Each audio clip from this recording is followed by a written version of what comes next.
All right, so today we're going to talk about the ASCA National Model and making a lesson plan in it. This is a how-to guide that will answer all your questions about lesson plans. So when you are making lesson plans, you will need to use the ASCA National Model lesson template. And you can go to schoolcounselor.org, which is the American School Counseling Association website, or you can just Google ASCA National Model lesson plan and it'll pull it up, and it's a doc file so that you can work inside of it.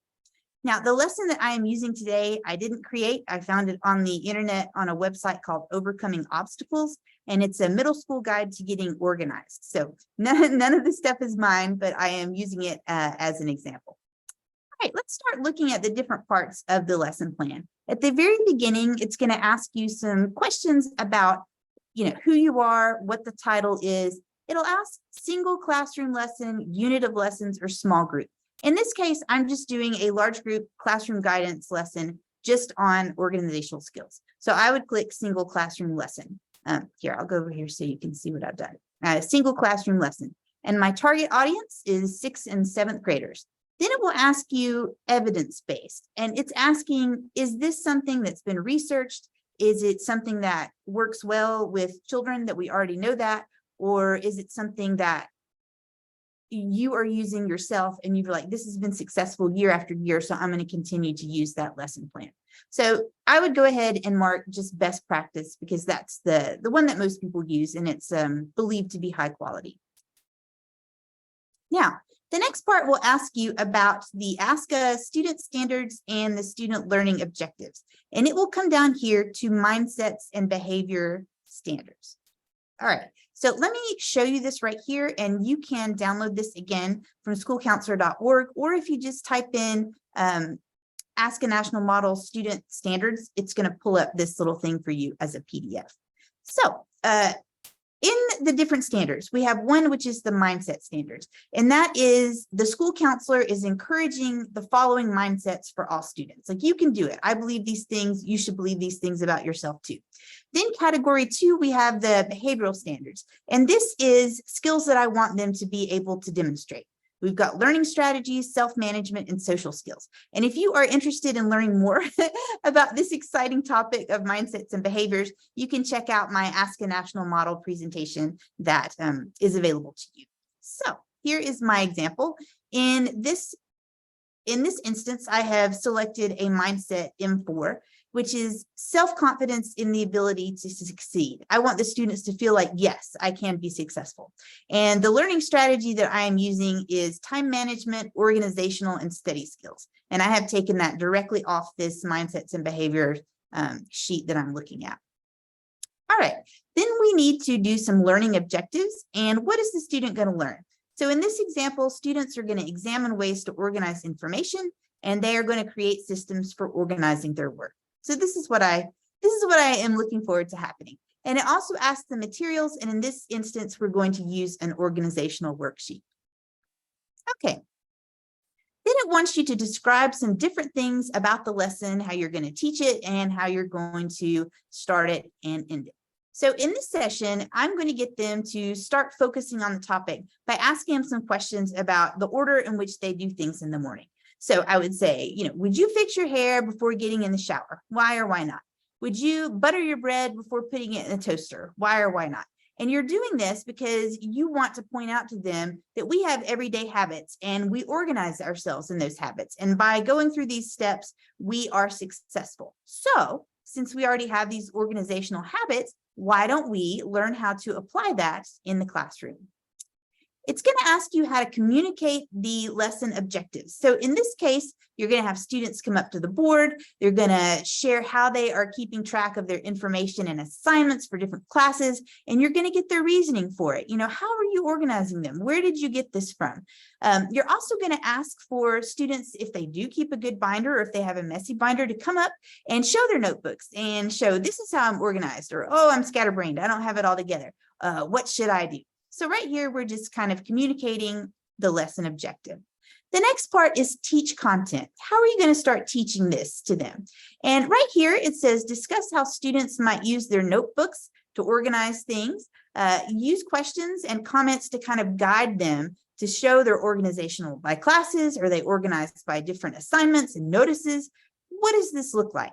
Next thing you're going to come down to is distribute copies of the activity sheet. You're going to give that out. You've taught the content, and now you are going to want to allow the students to work on this. So here we have the organizational checklist that they are going to use for this next part.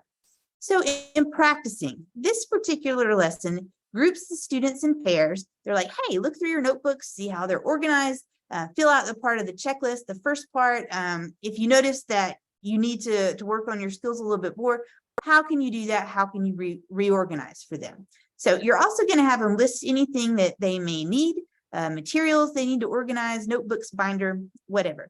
And it might be a good idea for doing this lesson if you brought in materials with you that you could give them.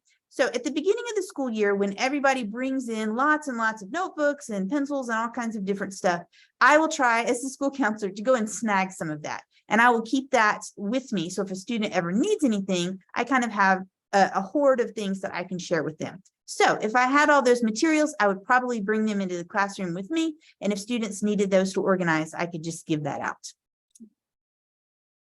Next thing is, how are you going to summarize and how are you going to close the lesson? And in this one, you were going to have them do some key points. You're going to have them kind of tell you those back. And you're going to say, you know, how is it important to have a system for planning and organizing classroom?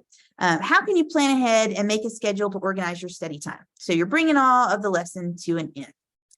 Next part of the ASCA National Model lesson plan is data collection. And this always looks super hard to me because it looks really complicated and it makes me think data collection. Are we doing research? But it's not, it's not that difficult, I promise. So it asks you on your participation data, how many students did you have and how long did you work with them? Easy peasy. Then it wants to know for each lesson plan or small group that you were using, how are you going to do a pre and a post assessment so that you can make sure that they are learning what you've been talking about. And pre and post assessments are easy. Basically, you ask the class at the beginning about something, and then you ask them about it at the end, and you see what is it different, what did they learn. In this instance, I'm using two questions. The first one, when I come in, I'll say, okay, gang, why is it important for us to make and maintain a weekly schedule? In what ways can we organize a binder? And, you know, they'll talk and they'll tell you what they know. And then at the end, you will use those same two questions and you go like, who learned more about this? Share with me what you know and how did that change over the course of our lesson? So that is pre and post. You can also do things on a Likert scale. You could say, oh God, okay, on a scale of 1 to 10, how much do you know about organizational skills? And they, you know, they can hold up their hand with the numbers on there. And then at the end, you could do a Likert scale again, and you could say, okay, on a scale of 1 to 10, how much more do you know about organizational skills? And then maybe they'll do, you know, 6 or 7, or maybe they'll do 10, and you're like, yay, my lesson was a success because of the students.